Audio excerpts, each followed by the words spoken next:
All right, guys, day 77 here, and I want to talk about this boat market a little bit as we're sitting here drinking our coffee, uh, getting ready with our day's list. Because during this whole experience, I still do all my consulting, all my boat consulting.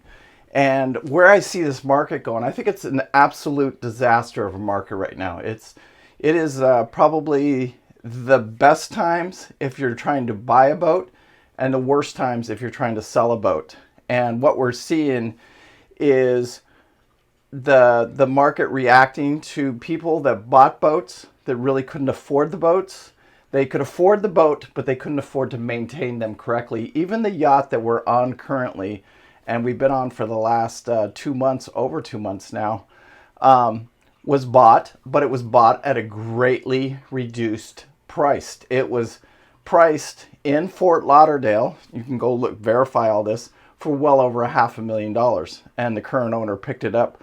I don't want to get into all the dollar numbers about everything, but he picked it up at a very, very bargain price, close to that six-figure number, which was greatly, greatly reduced. But the point is, we had to stick well in excess of, probably $400,000 to $500,000 to get this yacht in the kind of condition that it needed after years and years and years of neglect. And I see the same thing time and time again. Bill, he just went and looked at a boat. He went and looked at a Hatteras. It was one of the, not one of these. It was a smaller Hatteras. And the guy, it got down to the final negotiations, and the guy says, "Hey, what do you think of the boat?" And Bill says, "Well, let's go do our sea trial, and let's go do our blah blah blah, or a survey and a sea trial." And the guy balked at the sea trial. "Well, the transmission, this isn't working correctly. This isn't done."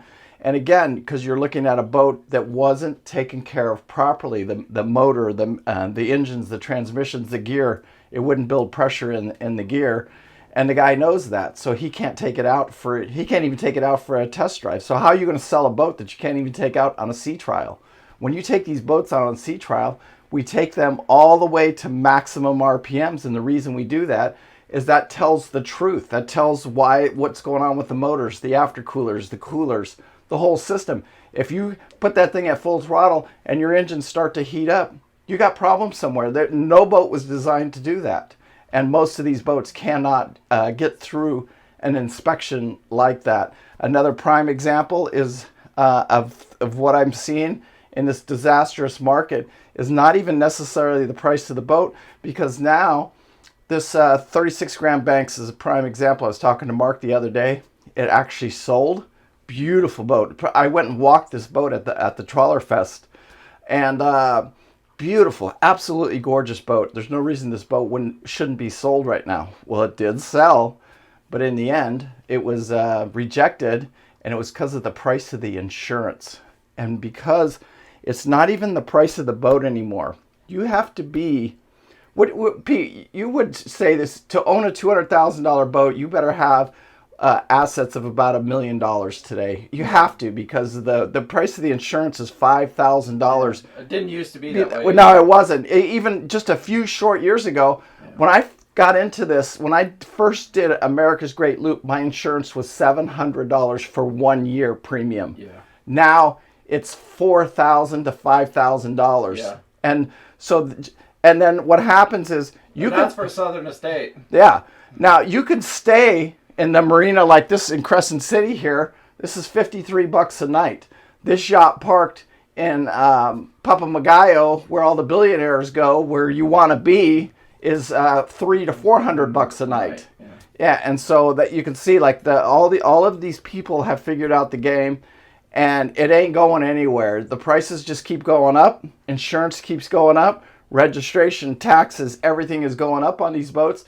And that doesn't even count the maintenance fee, because these boat yards now it used to be the norm was $100 an hour. That is long, long, long gone. If you can find somebody that works on your boat for $100 an hour and he knows what he's doing, grab him, because it doesn't exist anymore. It's 150 to 200 to $300 an hour now to have somebody come out and work on your boat. Yeah.